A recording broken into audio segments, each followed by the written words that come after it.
Well, good morning and welcome to the 41st Coffee with the Commissioner event. We're so glad you got up early to join us. Lots going on this week, lots to talk about, and we've got some great special guests with us this morning. Of course, as usual, our regular Janice Gilley, Escambia County Administrator. Good morning, Janice. And then special guest this morning, this is like a miniature District 1 roundtable town hall. We've got our District 1 school board member up there on the left-hand corner, Kevin Adams. Good morning. Thank you, sir, for being here. And then we've got our District 1 ECUA rep, Ms. Vicki Campbell. Thank you so much, Vicki. Good morning. Thank you for having me. Absolutely. Well, as everyone knows, we do these every week through the pandemic until we figure out exactly what's going on with our economy and our society, really, and we get back to normal. We used to do them once a month in person out at places like Denny's and McDonald's. It was always really cool to sit down with people, have a cup of coffee, hear what their issues are. But since the pandemic, of course, we can't really go out and we have to socially distance and things. It just makes it impractical. So because of technology, I talk to people now and they go, I didn't even know what Zoom was 2 months ago. And now they're all experts on it. So it's just kind of interesting how things change, but a lot going on. So we're going to start out really quickly with Janice Gilley. Janice, we had a great week. We finally got the vacation rentals reopened. Why don't you give us all an update about that and other things that are happening? Yeah, so we've been very fortunate to be one of the first counties that was allowed to open up our short-term vacation rentals to the community, not only in-state Florida folks, but there are states outside of Florida that can also come and rent. We did preclude states that would have more than 700 cases per 100,000, as we are continuing to be safe, smart, and protect our citizens as we continue to open. And then I would also say we did preclude international travelers at this time from participating. We will continue to monitor these regulations each week and these guidelines. I do know that there are some folks in Louisiana that are still a little bit disappointed about our benchmark of 700 per 100,000, but I would say that's probably not a forever. It's just as we continue to monitor the situation, we needed to start, and that was our benchmark for starting. Well, what about the burn ban? We got quite a bit of rain, which I think was unexpected, but it was really a pleasant surprise. I know my lawn was very thankful to get all that extra rain, but are we done with the burn ban? Yeah, so actually I do have a call with, I did speak with Eric Gilmore, our emergency manager, yesterday afternoon, and I told him that I would like to speak with he and the chief this morning to kind of talk through it. As you know, our original determination to do the burn ban was not in relation to the drought index. It was more in relation to the low humidity that we were having and also the very high winds that we were having. That was paired with some drought, but we were nowhere near the numbers that we would normally trigger a burn ban, which is about 700 on the drought index. We were around 364. I would assume after this past couple of days rain, that number has probably continued to decline, but we also need to, like I said, continue to monitor the wind and the low humidity to make sure that those aren't factors. Right on. How's the beach going? We reopened the beach 2 weeks ago. Any other issues at Avenida 18? I know that was a little hot spot. Speaking of hot spots, any problems out there? I haven't heard necessarily about Avenida 18, but we still need to mind ask people to please continue to monitor themselves, social distance, and listen to the lifeguards. The lifeguards have a lot of good practical experience. As you know, unfortunately, we've had some folks that have drowned. We've had a lot of folks that have had to be rescued from the tides and things like that. So there aren't just social distancing issues, there are also water issues that we need people to be aware of. We are going to be slowly opening our bathrooms and our picnic tables later this week so that we can kind of get closer to a normal beach experience. Right on. Well, that's been good. I know a lot of people are very happy. I know that the folks that own condos and houses out at the beach were very frustrated for a long time. And I want everyone to know that Janice Gilley and her staff last Friday night were up late. I mean, they were burning the midnight oil. And I think, what was it, like 11:30 or midnight that you finally sent the draft to Tallahassee? I mean, there's been an incredible amount of work to make this happen. And I would just want everyone to know that we're not the ones that told people they couldn't rent their condo. We're not the ones who told people they couldn't open their beauty salon. We're not the people that said, you can't have your bar or your restaurant open or your retail store. All of that has been done by Governor DeSantis. And we're under his executive order, his emergency declaration.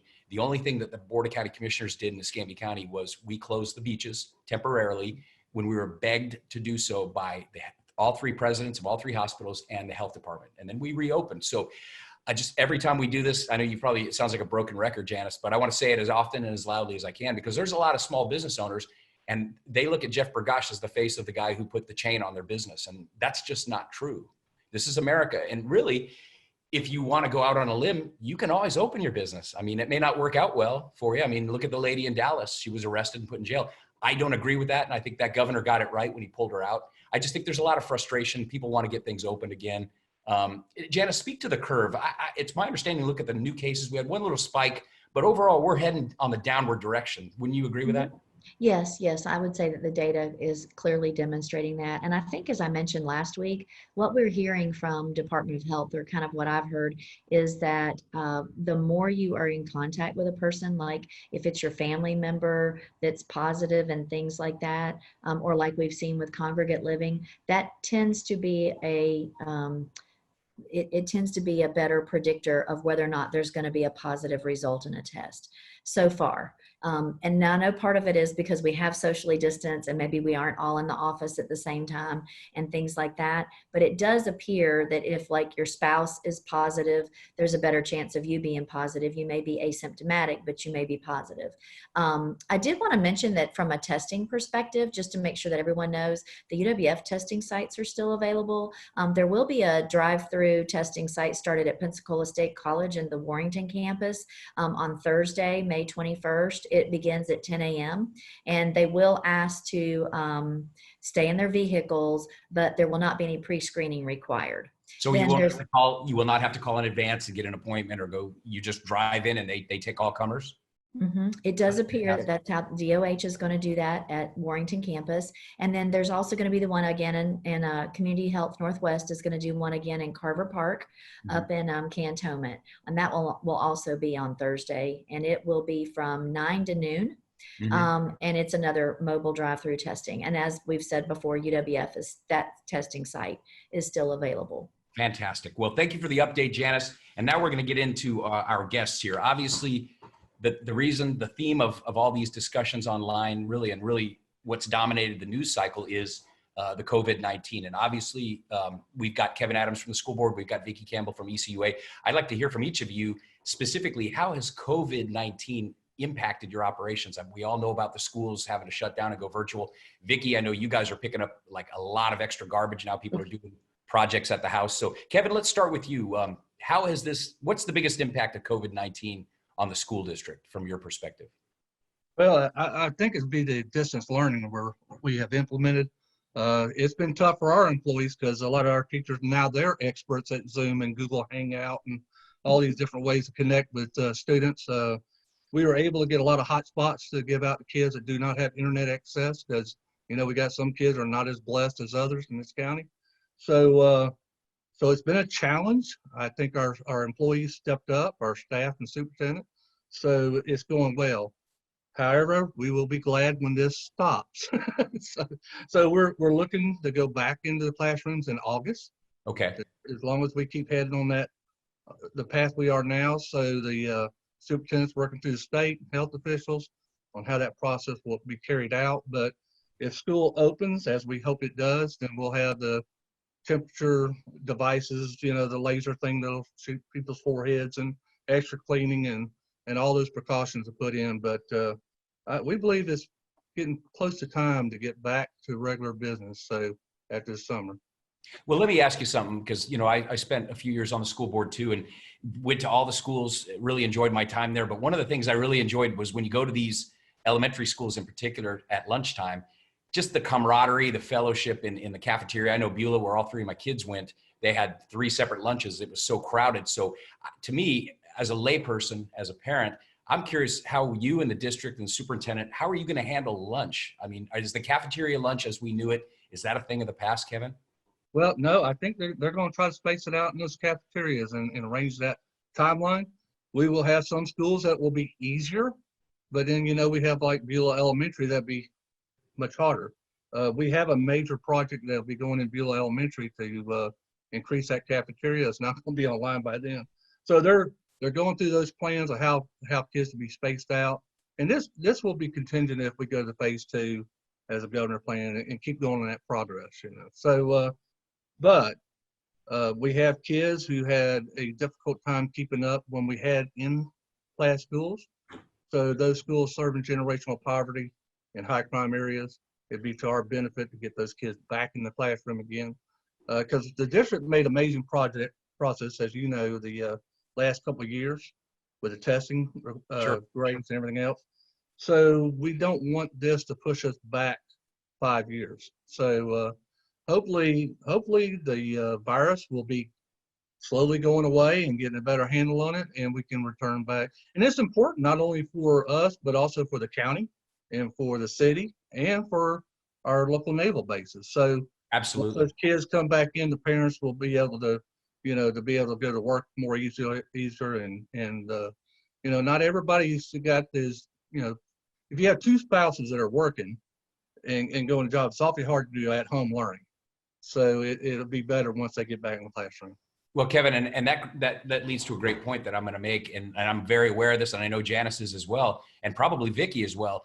When you have two parents that are working, and they have students, particularly in the primary grades, and they don't have a mom or a dad or necessarily someone that can look after them, they have to go to what's known as Family Medical Leave Act, and now it's very, very generous. It's 12 weeks at 2/3 pay, and so not only does it impact the family, but it impacts the employers, because if you have an employer that suddenly loses key people, and I know people that are impacted by this right now, if they lose key people, then they're doing twice the work. So it really does trickle down. It's really been a disruptor of all of our operations, really, and it just trickles down. And that's where I'm going to segue into Vicky Campbell. I mean, I'm seeing online on Facebook, Vicky, people are doing these epic home projects. I've never been busier in my life. I'm so jealous. People are like at home. Oh, look, I've remodeled the bathroom. I'm doing this. Like, I wish I had time to even catch up with reading my mail.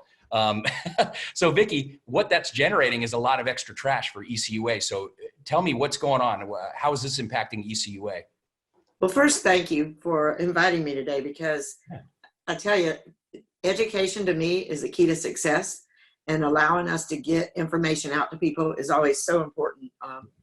And, you know, we had a couple of things that jumped up real quickly, and extra garbage was the first one. Everybody's at home. My husband and I take little walks every morning because he can't go to the gym, and he loves to go to the gym and he can't go. So we walk every morning, and every day we notice that our neighbors' houses are looking better and better and better. I mean, Perdita Bay looks fantastic, but there's little piles of trash everywhere, little piles of yard waste. And I wondered, you know, how's this affecting? And then I found out from staff that we had 180, we are at 185% of where we were last year. So that's almost double the amount of trash. And you don't want to hire enough people to handle double amount of trash, because it's only a brief temporary thing. So, you know, these guys are working 6 days a week, you know, 10-hour days to try to pick up the yard waste. And so we had to get some messaging out that we're sorry, they're going to be a day late. And I had, as you can imagine, 1 million phone calls over the last month. Yeah, so I started trying to, you know, push it out on social media. I'm so sorry, we are going to be a day late. We're going to be, might be 2 days late, then we might be 3 days late. But we pretty much have gotten things caught up as people are going back to work. But if you still have, you know, one that they missed for one reason or another, just give your board member a call, or just give the sanitation department a call. Keith Kiles is the head of sanitation, and he's going out personally when we miss little piles here and there in his own, you know, his personal truck, and picking things up. So, you know, we're about to get caught up. Another thing that I was really worried about, and it was a nationwide problem, was these things called flushable wipes. You know, y'all have heard me preach about it for 5 years now, that there's no such thing as flushable wipes. Nationwide, people are, you know, sanitation, sewer systems are being clogged by these things. But thankfully, we've been preaching about it for 5 years, and we're one of the few communities that had no issues. And I think it was because we got out in front of it 5 years ago, spent the money to do some ads and do some Facebook and do some television ads talking about it. And people know you're not supposed to put those flushable wipes down your commodes. So thank God we have not had that issue. But if you search that online on Google, you'll see that It's a problem. big cities are having sanitary sewer overflows like crazy because of those flushable wipes. So, I'm and surprised. then the last thing is work staff, just like you, our people are essential. Yeah. If your garbage man doesn't come or your water doesn't work, then that's not a good thing during Yeah. the COVID crisis. So we have an essential staff, and we had to opt out of the Florida Medical Leave Act. So we opted instead to give our guys a week of leave, that they could use over the next year, because they're coming to work just like everybody else. And like I said, my guys can't take a day off 6 days a week, 10 hours a day. So they looked at me like I was a nutbag when I said, I'm going to give you leave. Well, okay. And so now we've decided that we would probably do something more of a monetary for the ones that cannot take leave, because they can't do leave. So, it's something minor. Let me ask you, Vicki, because I know this was a problem when I was on the school board, and Kevin, I believe it's still a persistent problem, finding qualified drivers for whether school buses, whether we're talking about garbage trucks, whatever the case might be. Vicki, are you guys having a hard time getting drivers? I mean, I know you guys have good benefits, you pay well, but is that still an issue that plagues ECUA? That's an issue nationwide. Yeah. But, PJC has come to the rescue. They've started a driver's school right there at Pensacola Junior College. So we've been in contact with them and others, and we're fighting that battle. One of the things that hurts ECUA is to keep the ratepayers' rates low. We're very cognizant of the health of our staff because, as you know, we pay their health care, Right. and that health care will go up. So one of the things we do not allow smokers at all. Yeah, we don't either. I don't think the school district does either. The school district was the last holdout, weren't you guys? I think we ended that right before I rolled off, but I don't think there's any government entity now where you can be a smoker. No. Janice, we don't allow smokers, do we? As new hires? Oh, you're turned off. Janice, you're turned off. Oops. She's being polite. Sorry. What's our policy on that? I don't think we allow them, do we? New hires? I'm going to check on that because I understand that we didn't, then we did, and then we may not again. And so I actually had a question from a candidate recently in a job interview last week. And so I need to check. Not that they smoke, they were just curious about the policy. They were just asking for a friend. Hey, Yeah. I got to get to some questions because Phil has got some questions. He's a regular attendee of the coffees. I think he was at the very first one, and he's been online. And so we're going to start with Kevin. With the schools out of session, has all the deferred maintenance been done? And with Beulah Elementary operating at overcapacity, if you discount the numerous aging portables, when is the new elementary school going to be built in Beulah? That's a good question. Oh, He's throwing together stuff. I'm gonna throw them all out there. You can answer them one by one. And then the first one. What was the first one again? Has all the deferred maintenance now that the students are out of the schools? Have you been able to get all the deferred maintenance at all the different school sites done? Well, actually, Jeff, the maintenance paid for about a half-cent sales tax we had, the projects.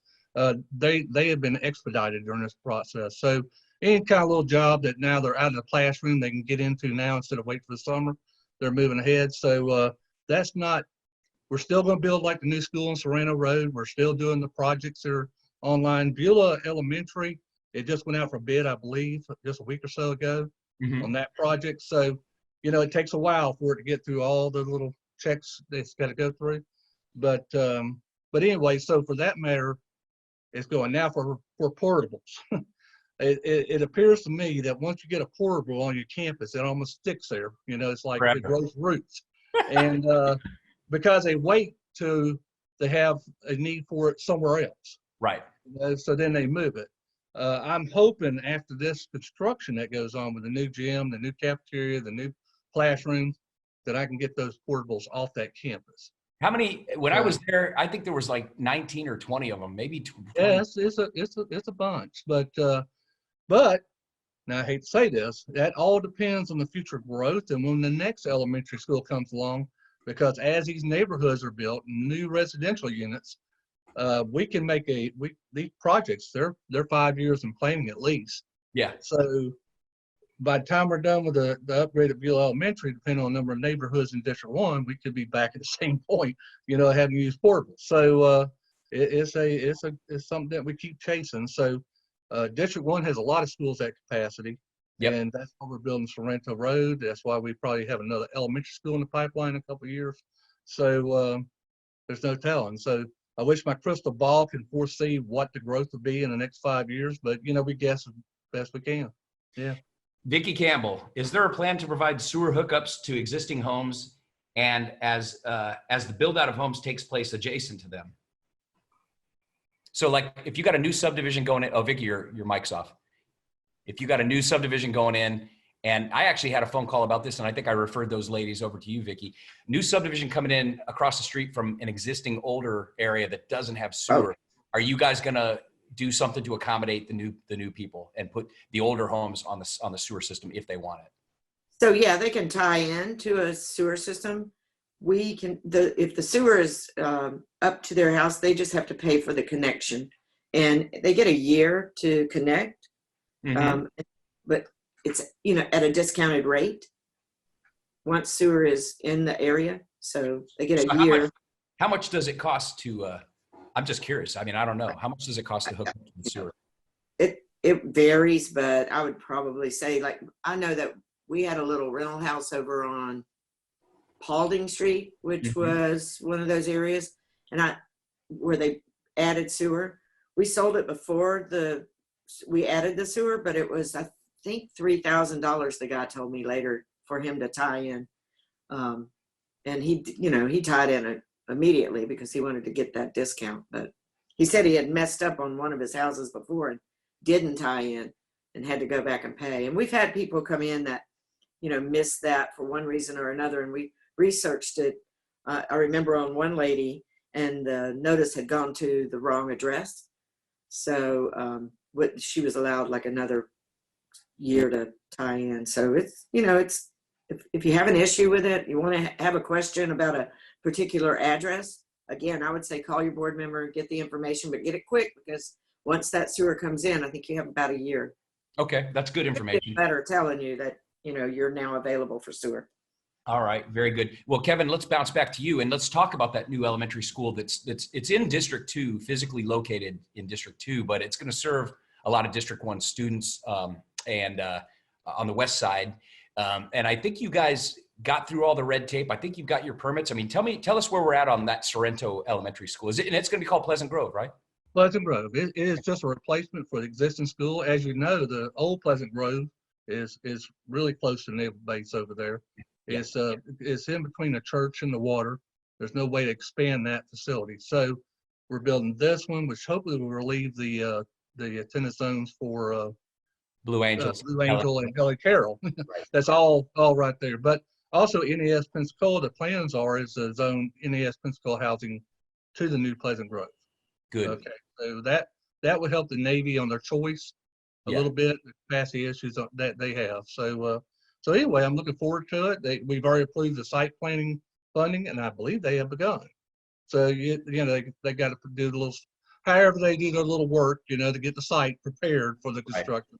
Right. They're in that process now. Now, overall district enrollment, I know over the course of the 10 years that I was there, it was a slow. I think we had one or two spikes, but for the most part, the trend line is going downward, and we actually went below 40,000. Where are we at right now? And I know this probably isn't going to help this COVID pandemic. Well, since I've been in office, we've been kind of maintaining right there close to 40,000. It dropped. I don't know about when you were in there, but the reason why we're kind of maintaining, we're at over capacity in some areas of Escambia County, and we're at under capacity in other areas. And the vouchers the state's giving out has made an impact for some of our inner city schools. Yeah. So those kids are vouchering out. Well, and Kevin, you and I will disagree on this, but I love vouchers. I think it should be backpack funding. I think the funding should follow the student, and the parents should decide what school they go to, because what you've seen is students trapped in failing schools for decades, family, generational, and they can't get out. And God bless them. I'm not blaming teachers. I'm not blaming anyone, but if you give choice, you disperse all the populations. They've done it in other places. And I know the teachers unions are wanted to kill me. They had a hit contract out of me because I'm the school choice guy and always have been. And I think, but one of the casualties of school choice is some schools are not going to make it. Some schools are not going to survive. Charters are going to thrive. So you and I will disagree on that, but I love choice. Well, I we think don't choice is disagree great. much. I do support choice for the parents. So I'm actually in favor of increasing magnet schools and other issues. But Yes. my problem with the state giving out public tax dollars without testing, oversight, Sure. like Tampa Bay Times did a great article on all the fraud and embezzlements happen with people chasing after public tax dollars through vouchers. I Yeah. don't think they'll get the voucher program much bigger. I spent a whole lifetime of watching for people trying to cheat the Department of Defense. Right.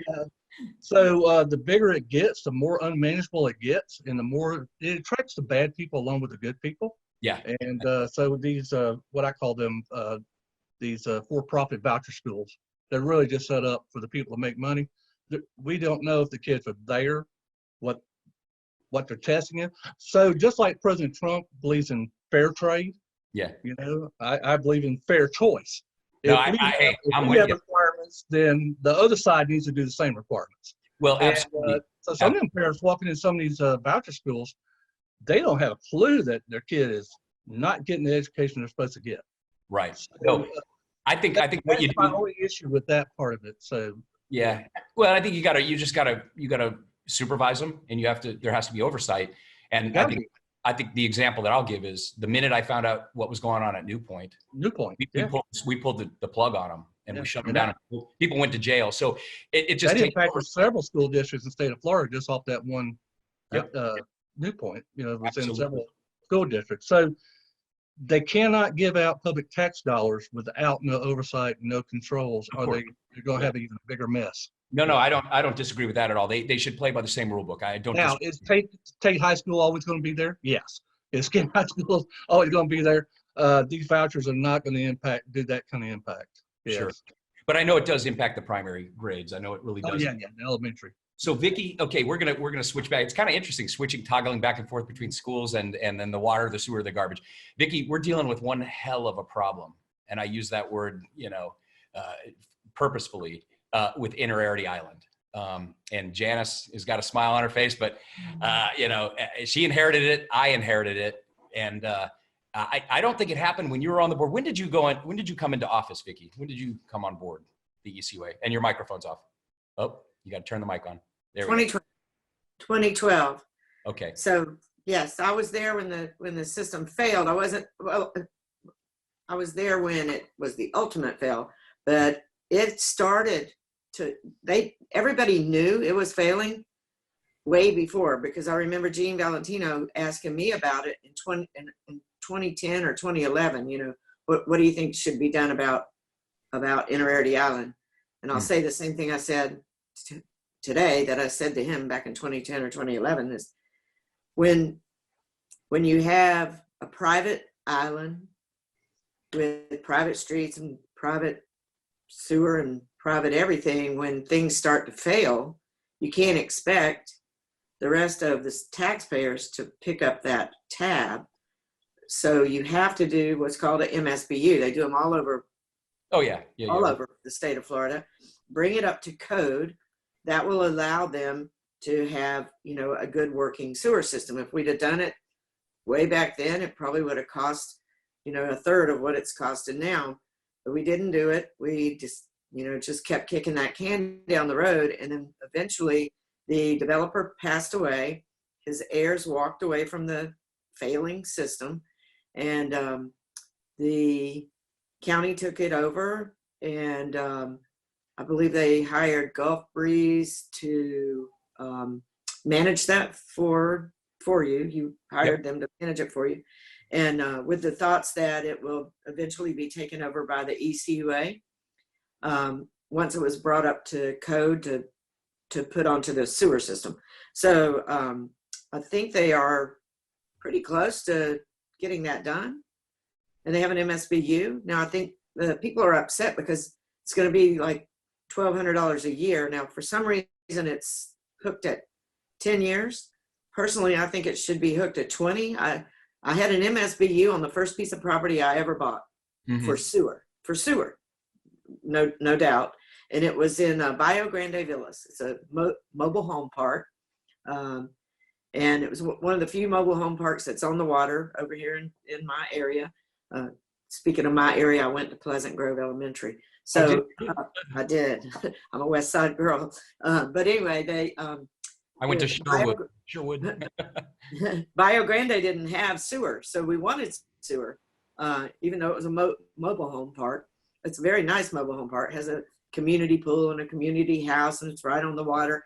And we put in sewer. We had an MSBU, and it was for like, I want to say 30 years. Yeah, and I get that. You've set the table very well. That's exactly what happened. That's what's going on. The problem is that the folks that live there now are getting clobbered over the head. It's not 1,200. And first, I do agree, and I said it at the last Board of County Commissioners meeting. I agree with going 20 years if we have to do it. What we're trying to do is find a way that the homeowners don't get clobbered so hard with this MSBU. It was sold to them as a $500 to $600 per year MSBU, and now it looks like it's ballooned not to 1,200 but to 2,000, potentially 2,500 per year, which is onerous. And and so they just feel like they've been kind of hung out to dry, and that's a problem. And I think people need to know in this county that happened. People had private lift stations that went bad, and then the residents had to pick it up, and residents are looking at us saying, we're citizens. We shouldn't have to deal with a sewer system. And we've had retention ponds that have been foisted on homeowners groups that have failed, and then money had to be spent. So this isn't an unusual situation, but it's just an expensive situation that it's impacting hundreds of people. And so they're very upset right now. So you're going to hear the Board of County Commissioners talking about that. And, we're going to try and look at some creative things that we can do. We do have some real estate that was turned over to us. Janice, tell us, we have about 1.2 million worth of real estate down there that we own. And that may be an old number in terms of the valuation of that property. So that we may need to do a new valuation of the property. But we do have several lots that are available. I believe at the last board meeting, one of the things that we looked at was there was a conservation area that was originally developed on that island. So there may be other properties that you might want to consider in the future as far as auctioning and things like that. Yeah, and one of the things, Vicki, that I'm learning, we have some transcripts that have been released from shade meetings of the Board of County Commissioners, and I very much want to be able to release them because I believe they should be the public should have them. But the problem is we've asked our attorney, and because when people read them, they will understand a lot more because it's a real complex issue. The thought process that the board made at that time, that was before my time on the Board of County Commissioners, but the reasoning that they had for what they did and the actions that they took, they'll be illuminated once people can read these 5 transcripts. But what I was told at the last meeting is I cannot release the transcripts, even though I have them, because right now the litigation is not 100% settled. In other words, the receivership litigation, because it was a back and forth.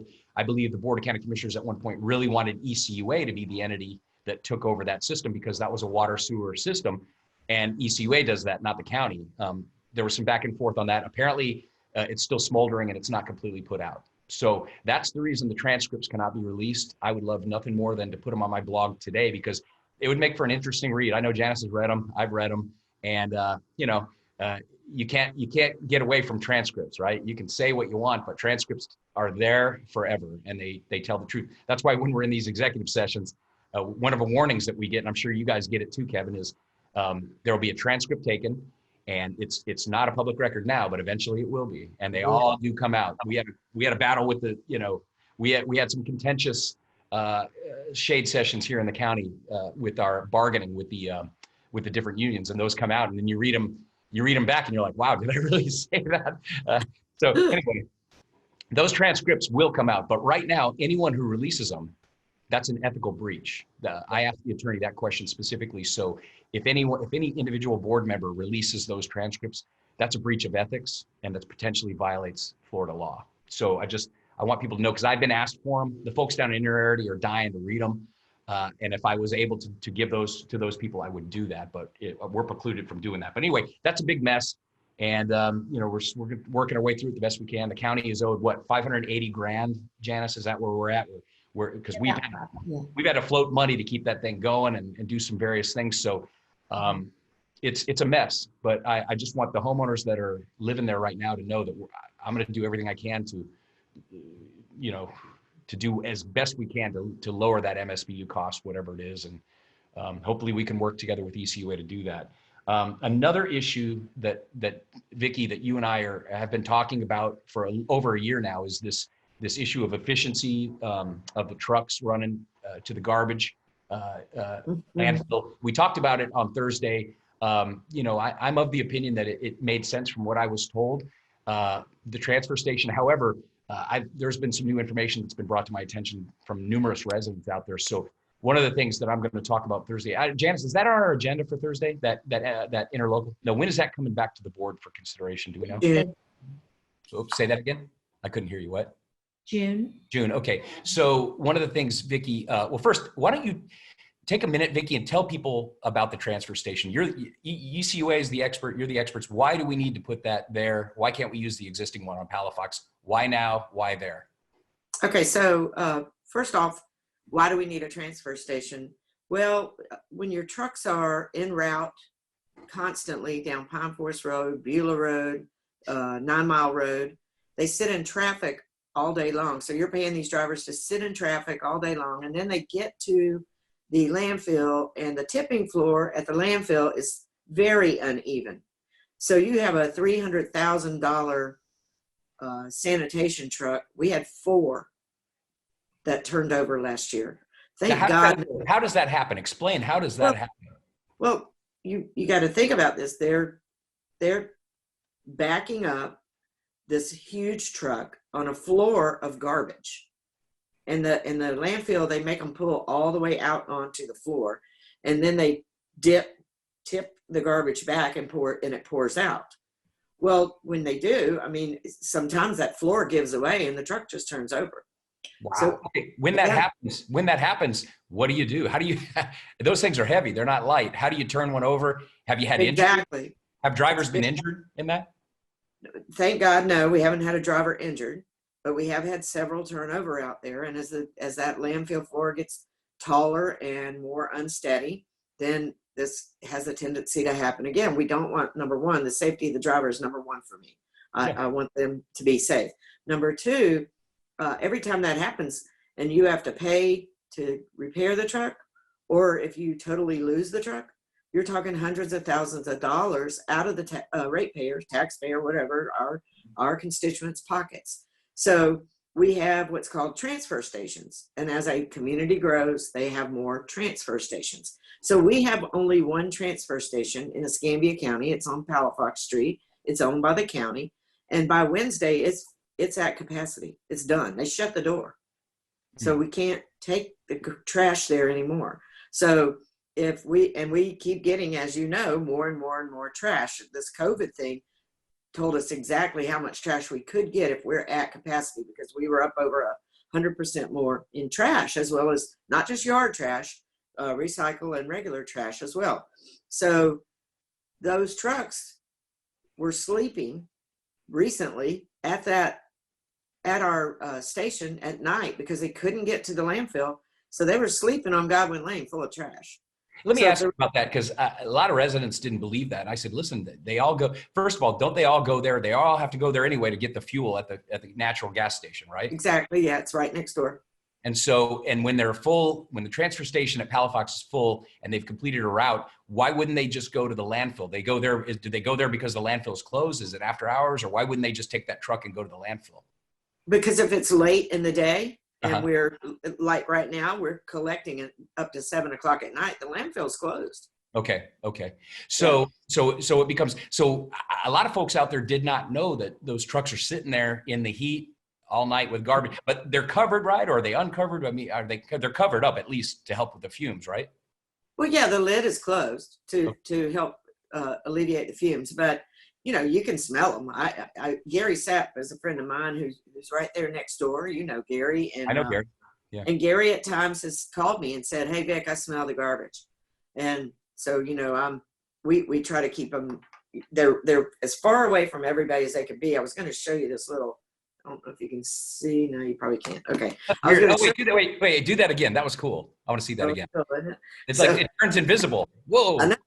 That's So awesome. I was going to show, there's a, if you look at the map of it, of the system, we have the trucks parking as far away from people as we can. And if you look at the site for the transfer station, it's really as far away from people as you can get. It's going to be an inside facility. So the doors will be shut at night.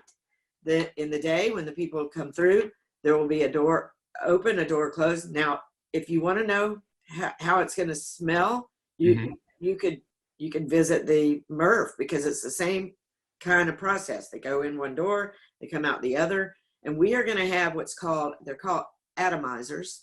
Yep.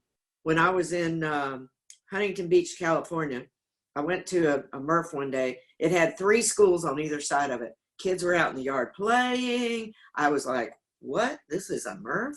And they had these huge atomizers that were rolling. And one of the things that makes garbage smell is dust particles.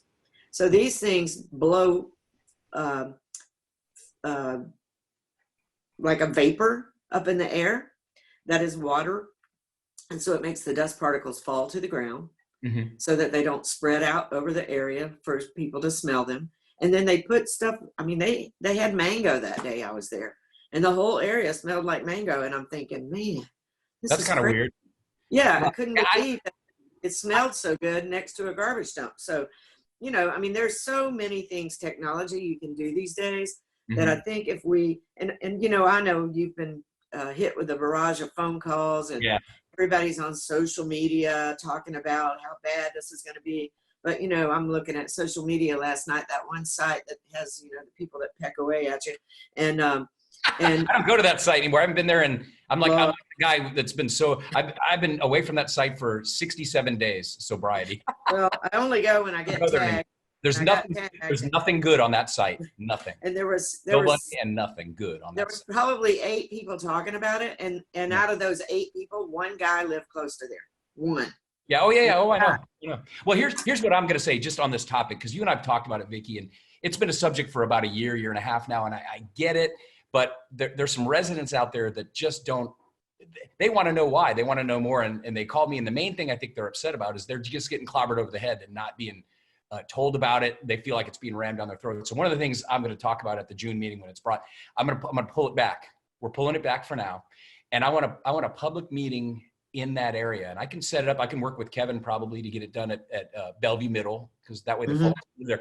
And I want ECUA to come out and explain a couple of things. Number one, why they need it here, and why they need it now. And Vicki, I hope you can work with your board to do the same thing, because I feel this is a process that requires, ECUA is autonomous, you do your own thing, but this is one process where the county has some say. We have to approve a transfer station, and I want to be helpful, but you got to remember one thing.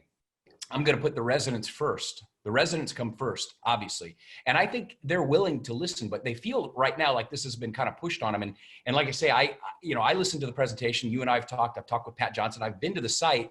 And I feel like the things that I know, maybe they don't necessarily know. So before I can support this and move that interlocal forward, before it'll get my support, I want the residents to have an opportunity to hear from ECUA the reasons why it's needed now, why it's needed there, and exactly how the process works. Because a lot of times, if you don't have all the information, people will kind of fill in the blanks themselves, and then it becomes, well, they're just going to bring a bunch of garbage and dump it there and just let it sit there all day. And I know that's not what's going to happen. So, Vicki, I want you to know, you and I are going to have to work this together, and I want your team at ECUA to set this up. And Janice, hopefully, you will help with that.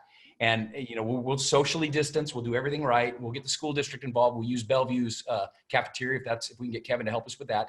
And that way these citizens can come out and they can ask questions. I mean, I've been to the site. There's a lot of woods all around it. There's a lot of buffer. I've seen the initial diagram, the back of the bar napkin, if you will. And but I want these residents that live in close proximity to have that ability. So hopefully that's something you can agree with. Oh, I agree wholeheartedly, and said so last night to a few of the residents. I think if we could get, I offered Miss Godwin, for God's sake, on Godwin Lane. I offered Miss Godwin to go to her church and talk to those people. And we might could even use their church, which is right next door. Oh, let's Not do that. next, That'd be even better. Yeah, Pine Summit, not is it? next door, but it's a behind some woods that are behind our area. So I offered to do it at her church. And I do think that we need to invite the people that are in the 500-foot zone around it that would be affected. Sure. What I don't want to do is have the, Faxlinger and Bullingtons of the world coming in there and upsetting these people, because that's what happened. The last time I ran for office, what happened is we were putting a thing on Palafox that we said nobody would ever know it was there. And they were saying, the same group of people were saying, it's going to stink. It's going to smell terrible. It's going to be awful. We promised them there was nothing going to be in that tank. And that tank got built. There was not one thing ever put in the tank. I think once we've used it for an emergency situation, and we have not had one phone call about that tank. So what I don't want to do is get it into I'm not into drama. No, me neither. But now, Vicki, one thing I will say. But I do think the citizens deserve to come. No, absolutely. But here's the thing: we can't limit it to just those citizens. I mean, we. No, I'm just going to notify. I just would like to notify. And you have to. Citizens. Yeah, and we have to all be prepared for the reality that our political opponents, or whatever the case might be, folks that maybe just don't like us, like the way we smile, like the way we do our business, are going to be there, and they're going to be asking questions. So that's why the facts have to stand on their own weight. Exactly. And so that's the critical key for me. I mean, when I went out there and talked to Keith Kyles and he showed me the property, I was comfortable with it. It would have been much easier for me to say, let's just do this in September, right? But I'm not a guy that's going to kick the can. But what I will say is this: I don't have all the complete information, and that's been told to me pretty clearly from some folks that live out there. So out of deference to the residents, because the residents are our citizens and they deserve to. Oh yeah. We need to do this. So June, July timeframe, I think we have a public meeting, and we get everything ironed out, make sure citizens are comfortable with it, and we'll know from the meeting. And I'll know, really, frankly, when my email box blows up or if it doesn't. But the bottom line is, we do have a say in the process. This isn't something you guys can do unilaterally. I know the tanks and some of these other things that have happened, ECUA had the ability to do them unilaterally, but the county commission does have a say in this. In fact, we have the yes or no. The bottom line is, if we can't build a transfer station, we'll just have to buy more trucks and hire more people. And that's going to be very costly, and it'll continue to happen because this keeps growing. I mean, I know. Well, and I think another thing that would be good to have, Vicki, and I would request this from your staff before the meeting, make sure that they have a financial analysis. Yeah, absolutely. It's easy for me to gun deck it and say, well, because it's counterintuitive. It takes 6 trucks worth of garbage to haul the same amount as one semi. If you got one semi making the trip, that's less fuel, that's less traffic. I mean, I get that, but I'm just gun decking it. That's the proverbial back of a bar napkin. I would like to see a cost benefit analysis of this. Right. You talk about the ratepayers' money, it's taxpayer money. We're all taxpayers. We're all ECUA ratepayers. And that's a $9 to $10 million investment. So I don't think you guys did that lightly. I don't think you woke up one day and said, oh, 10 million. So I think that's part of what you need to bring to this public meeting. We need to have your engineers there. We need a financial analysis, why this site fits the bill, why Warrington didn't fit the bill, why Palafox expansion didn't work. Right. All the things that you and I have talked about and that I've talked about with Pat Johnson or last year. All these things, because if the citizens see the complete picture, I think they will have a better understanding of it at a minimum. But, if they're hearing the urban myths of, stuff getting ripped out of garbage cans and dumped all over the ground, and that's the vision in their head in their backyard or very close to where they live, I wouldn't want that either, right? I would not want that. So we've got to educate them. I mean, we've got to at least present what ECUA's talking points are for this. And I think we do that in the meeting. I wholeheartedly agree, and I look forward to the day that we get the school full of people and explain everything that's going to happen, and I think they're going to be okay with it. I got a question from Facebook, and it's kind of going to go over. You talk about switching gears rapidly, but I've had a lot of issues in various areas of District 1 about speeding on Cerny Road in particular, Muldoon in particular, and we have a question from Jules, who wants to know the process for a speed bump. And this is good because a lot of people think we could just go out there and install them. Janice, would you give the brief primer on what it takes in a neighborhood to get speed bumps? Yeah, so what we do is we do have to have petitions signed by the owners on both sides, the property owners on both sides of the property. I mean, on both sides of the road. That is one thing. So if I'm on the south side of a road, I can't unilaterally have a speed bump put in on, on our road. I have to have the folks on the other side of the road agree to that as well. Sometimes we do traffic studies to ensure that traffic study warrants as well. So there are a couple of different parts of the process, but I would say usually the most contentious part of the process is ensuring that all the neighbors on both sides of the road do agree. So, and isn't there also a requirement of 66% if it's like an enclosed neighborhood, for instance? Yes, if it's an enclosed neighbor, if it's not a through road. But if it's a There through are road, other. Mhm. if it's a through road, how is that calculated? I'm sorry, is that something I need to talk to Don Christian about? Yeah, we would probably need to make sure with traffic. My understanding is that if it's a through road, you do, like I said, typically do a traffic study to ensure that there are some needs there. They also have to do line of sight. There are other things, practical things from a transportation standpoint that have to be taken into consideration. You might want one and your neighbor across the road might agree with that, but it might be too close to a stop sign. It might be too close to a curve. There are other considerations that have to be taken into play, into that whole entire evaluation before they can put one in. So. I just got a question on Facebook about any kind of a town hall that we'll do, Vicky, about this, and it's can we do it virtually? I don't know. That's a good question. I mean, could we do it virtually somehow? I guess we could, but Yeah. the problem we have there is that a lot of folks aren't technologically savvy. Maybe they don't have the internet. I would like to say whatever we do, I can say this unilaterally. We will certainly live stream it because I know I can do that with my phone. Boom, I can make that happen. But I still think we would need a physical presence. So what are your thoughts on that, Janice? Yeah. So first thing is, I do think that I know the minister at Pine Summit Baptist Church, which is right there Mm-hmm. on Godwin, and I know they would definitely be amenable to hosting a public meeting. I do think that there are multiple options. One option is, like you're suggesting, is that you could live stream it, and then what you could do is you could take opportunity for comment. You would post the video of the live stream, and then you could take opportunity for comment after the event. I would envision, though, that what Vicki and her team, the ECUA team, would need to do is set up kind of like what DOT does. Yes. Set up stations. Static displays. Questions. Yeah. I think the other thing I'd like to mention is this. One of the things that we've looked at with ECUA is ensuring that there will be no truck traffic on those small roads like Godwin and those others in that neighborhood, that the truck traffic would only be on Pine Forest Road. The entrance and exit would be on there as well. And then I think that the improvements that ECUA has mentioned in terms of making sure that the unit is enclosed and that, doors go up, doors go down, people, they come in and out in such a way that it does protect the community, because we all know that it's a very important older community in our county. And so we would like to continue the preservation of their expectation of, their kind of privacy and their nice little neighborhood. But we do have big needs in terms of this. I think there are environmental issues related to, just the amount of traffic, the trucks, the amount of time that they spend in traffic. I think there are issues related to, just our roads in general. We've tried really hard to find a way to use some of our solid waste funds to improve those arterial roads that go to the landfill. Unfortunately, we haven't been successful.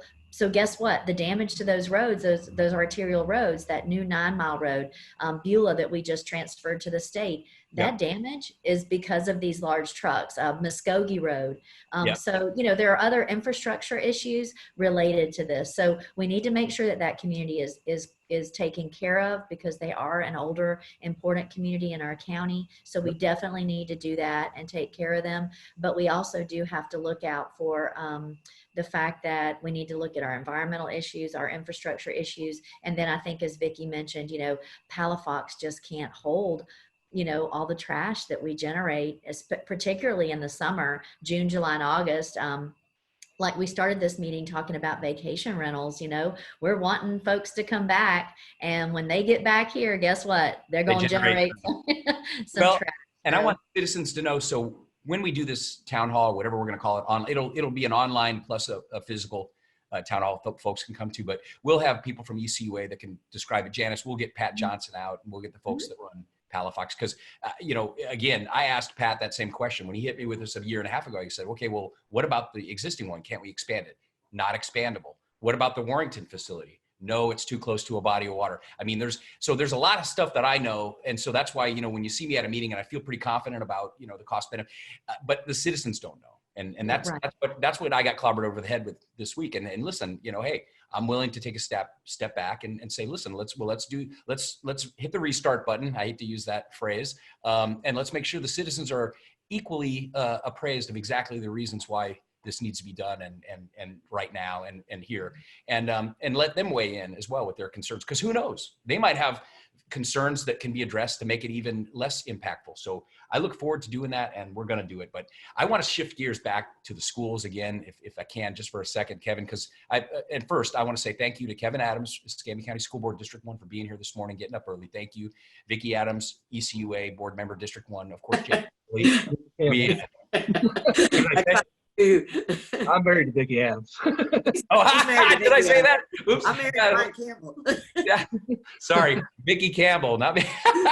I know Vicki Adams. Kevin, I know Vicki. Oh, wow, that's funny. That good catch there. And then of course, Janice Gilley, thank you for getting up early and being here every week. It's really great. Going back to the schools, though, I understand the governor, and we're hearing that the schools are going to reopen. But another issue beyond the cafeteria, because I get it, you can get away. Maybe you space them out, maybe you make them eat in the classroom. Two other issues that I got to thinking about as we're talking about these other things is I know that education in general has really evolved toward this model of working in groups, working in small groups. The old model was everyone sat in rows and the teachers up front. And now the new thing is, peer-to-peer learning, sharing. So are we going to have to break that into pieces and reconstruct something differently? That's number one question, Kevin. And then number two is transportation to school. Those buses, I rode them as a kid. You're on top of one another. You got kids. I mean, there is no social distancing on the bus. So how are we going to get kids to our schools in this era of COVID-19? You got to remember, we're not operating a vacuum. You have 67 school districts across the state of Florida, right? And we're all getting input from Tallahassee. Yep. I know, like our graduation ceremonies, the superintendent's going with the state officials, getting approvals, going with the county officials, checking out our plan. So everything is subject to approval of those health officials that are in charge of the situation. So they're working out these issues. And like I said, I think what you're talking about is not going to be now in phase one, the governor's phase one. It'll be the later phases. So will there be changes? Yes. So they're thinking about all these different ideals of what they might do. And we'll just have to wait till we get closer to that situation, whether they allow kids with masks on, with the things behind their ears, all the different stuff. And so it's just hard to tell, but I just know that America has to return back to some type of normalcy. Yeah, and we can't keep doing this to this country. Yeah. So only thing I promise is that any plans are going to be checked out by all the health officials, by the county officials. Just like our graduations, we're hoping, June 23rd or June 14th July 14th or July 27th. It'll be 2 days there. We have tentative dates for graduation. So we will probably be issuing tickets. Parents will only be able to have so many tickets, and we'll have to space out the kids on the graduation floor, all the way to the back. And then depending on the school size, how many tickets the kids will get. But we want those grandparents. We want those parents. We want those kids to get the graduation photo. Will we be shaking hands on the stage? Probably not. They'll probably get handed their diploma, but they can stop. I have a question. I went to more than 100 graduations as a school board member, and I've been to a lot.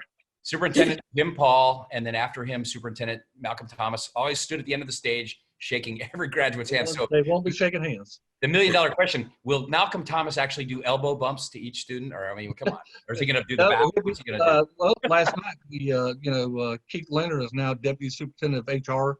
He had his promotion approved last night at our school board meeting.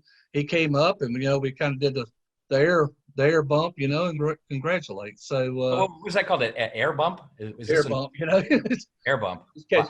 Yeah. I just want to see. I want to see the graduates get their diploma. Touching, you kind of elbow bump. get an air bump. But so anyway, we're moving ahead. So it depends on the government. It depends on like Janice said about the testing. So if there's an outbreak, and remember, the school districts were all open before the governor shut them down. Right. And we had no active cases in Escambia County, Santa Rosa County, Okaloosa County in the schools.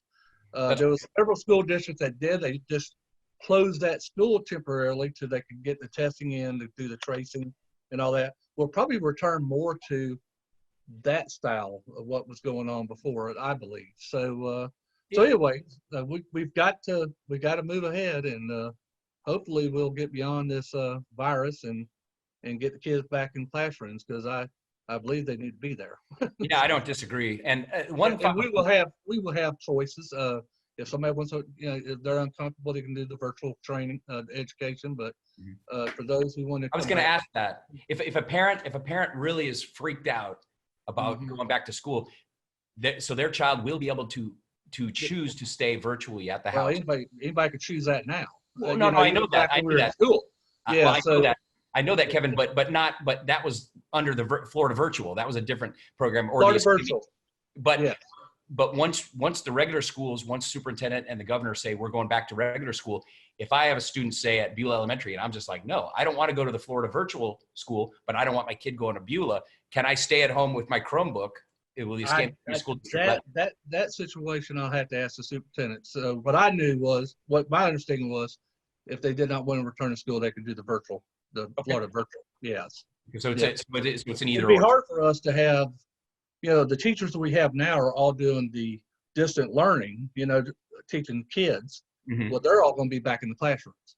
Right. Yeah, you would actually have to hire a whole bunch more people to operate another system. So I think it'll be just the Florida Virtual Online. Yeah, wow. Yeah. Well, I'm seeing that. Can you believe how quick an hour goes? But I just want to tell you guys, what a great conversation. Excellent input. Kevin, I appreciate you being here this morning. Appreciate all your hard work on the school board. I know, believe me, I know that can sometimes feel like a thankless job, but it was I think it was one of the most important jobs I ever had. I really enjoyed my time there, and I'm sure that you are as well. It's a great. Well, I enjoy it, and I'm looking forward to even, we got another challenge that'll be coming up sooner or later, and they will have another session in Tallahassee. And, that's what yes. I think the Republicans want it to be after the election, and Democrats want them to have it before the election. Yeah, that works. But the school district across the state of Florida could take a hit with this session, because, as you know, the sales tax for state of Florida, all the income they had coming in dropped. Yep. Hotels weren't open. Disney World wasn't open. So we're going to be down there again, lobbying Tallahassee, trying to make sure that we provide enough dollars for public education. Yep. So, so that's going to be a huge challenge. That's going to be a huge challenge for all of us. One of my upcoming shows, I'm going to try and get our legislative delegation onto one of these calls. I'm going to talk with Senator Broxson, Representative Hill, and Representative Andrade, and try and get them, the three of them together, if that's possible. If not, one or two of them, or whoever can do it. And then in another upcoming episode, I'm going to try and get Dr. Harper here, and perhaps Zach Jenkins from Navy Federal. I'm going to invite them, because I think the other part of this, and you just hit on it, Kevin, is the economic. Man, the boomerang hasn't come back yet. I mean, what you said is so profound. Orlando is shut down. Every single theme park is shut down. The massive amounts of sales tax dollars that generates, poof, it's gone, and you ain't ever going to get it back. So I think when they go back into session, I mean, I've heard some very conservative estimates, but what they're going to do, it's pretty insidious. And Janice and I have talked about it. We've talked about it at meetings. What they're going to do is they're going to transfer liabilities to us. It's going to be, okay, well, things that we typically paid for, county, well, guess what? You get to pay for it. Janice, give a little quick update about what you think is going to happen when that happens, about where we're going to be exposed to some unfunded liability, unfunded mandates. Yeah, so for us, it typically manifests in DJJ, Baker Act, indigent health care, and then obviously court costs. Those are the kind of things that the county ends up having to absorb. And as it is right now, our projection is that our state mandates currently are about $26.4 million of our projected budget. Part of that is because the state did cut the communication services tax this past year, which was a reduction to us of $1.6 million. So when you start looking at the things that the state can, push on us, the other thing that sometimes has an impact on us are minimum mandatory sentences. And then also whenever they make increases in certain crimes from maybe a misdemeanor to a felony, that kind of fills up the county jail for a while as folks await their time before a judge. And so there are things that you kind of don't see that the state, they have to find a way to fund it as well. And sometimes they think that we are kind of daddy warbucks in the sense that we have taxes. We have the property taxes that they don't necessarily have to take advantage of. And so, having been on that side of the budget equation, I have seen it. And I know that Kevin knows very well what I'm talking about. Teacher salaries, I think, are a very big issue that I think may have to be on the table this next conversation. And then for us, it would be the Sadowski Housing Trust Fund. For the first time in my personal governmental history, they actually fully funded it. It may be short-lived. It'll depend on how much stimulus that the state of Florida gets from the federal government on the CARES and the other different acts that have come around. And I did want to mention that, we are one of those mid-sized, what I consider a mid-sized county, as we're under 500,000, but we're over 300,000 residents. We did not necessarily get a guaranteed share of the funding that is coming to the state yet. And so we do need to still lobby that because state counties that had over 500,000 were included. So let me give you an example. A Polk County of 700,000 residents got $126 million.